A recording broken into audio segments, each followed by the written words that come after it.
Good morning, everyone.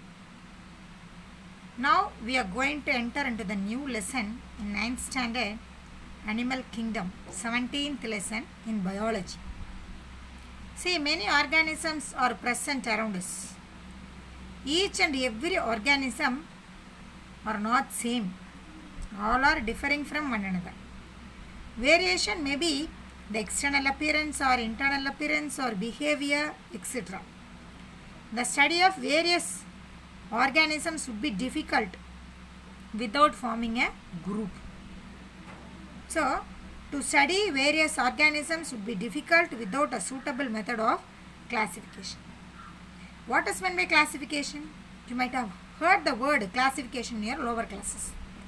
Classification is nothing but arranging organism into groups based on similarities and differences. Carolus Linnaeus, a great scientist, given the name taxonomy for the word classification. He classified the organism into groups. In Latin, groups is otherwise called as taxa. So only has given the name taxonomy for classification. Now, we are going to see in this session, particularly we are going to deal with basis for classification. Basis in the sense criteria. What are the criteria followed for classification? We can divide the organism into different groups based on the following criteria. Criteria may be the level of organization, symmetry, germ layer, coelom, body cavity, notochord, etc. First, let me say about the level of organization. It is nothing but how the animal's body is made of. If the organism is made of a single cell, then it will be called as unicellular organism. The organism possesses more than a single cell, then it will be called as multicellular organism. So, cellular level, unicellular organism. Organ system level, multicellular organism. Next is symmetry. You might have learnt about symmetry in your maths. In maths, you studied symmetry is nothing but a line which is passing through the central axis and it is dividing the object into two equal halves. Same method we are following in this biology. See, now first I am going to say about asymmetry. In an asymmetry, the body can't be divided into two equal halves by means of any axis. So, we are passing, best example is sponges. If we are dividing sponges in any axis of division, we won't get any equal half. Then it will be called as asymmetrical organism.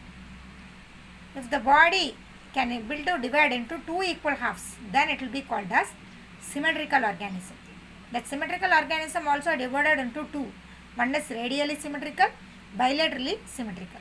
If the body can able to divide into two equal halves by more than one plane, see here in starfish, by means of any plane, we are dividing the organism into two. See this, by passing this plane, we can divide the organism into two.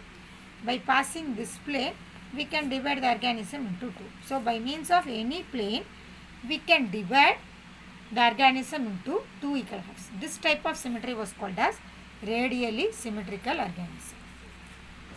Next is bilateral symmetry. In bilateral symmetry, by means of only one plane, we can divide the organism into two identical right and left half. Best example, human being.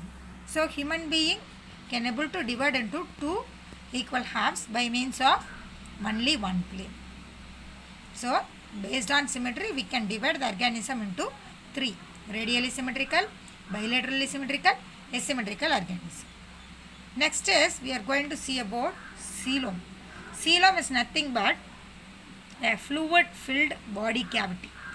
A cavity which is present between the digestive tract and the body wall.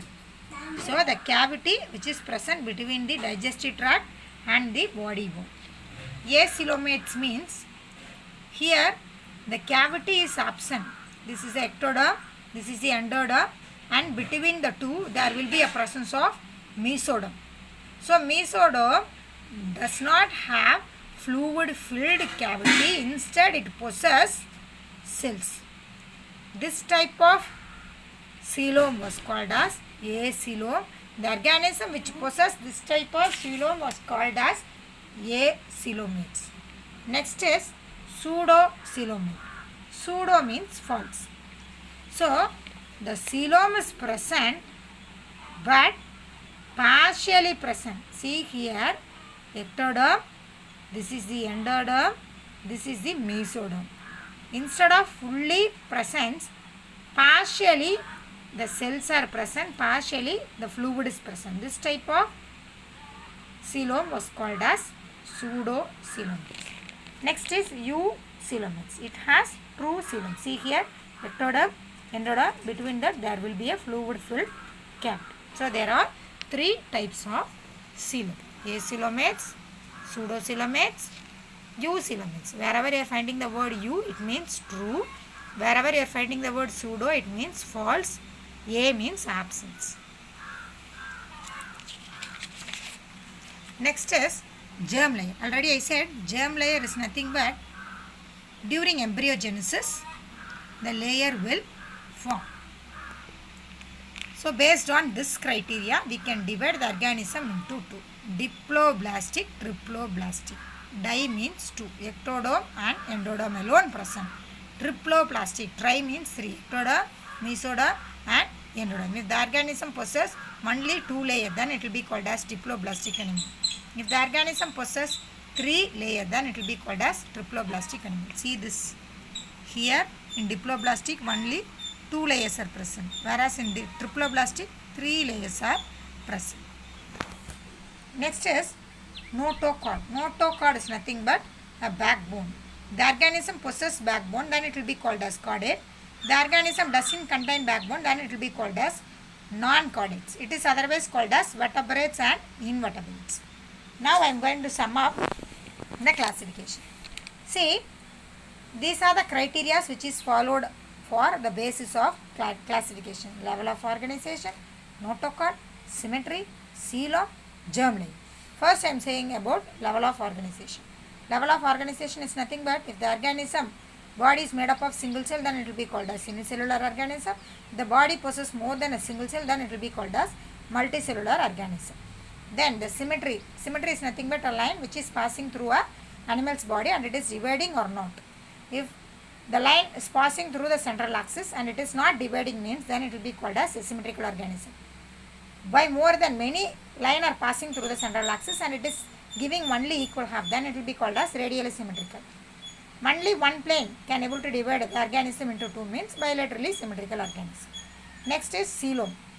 Coelom is nothing but a cavity which is present in the mesodermal region.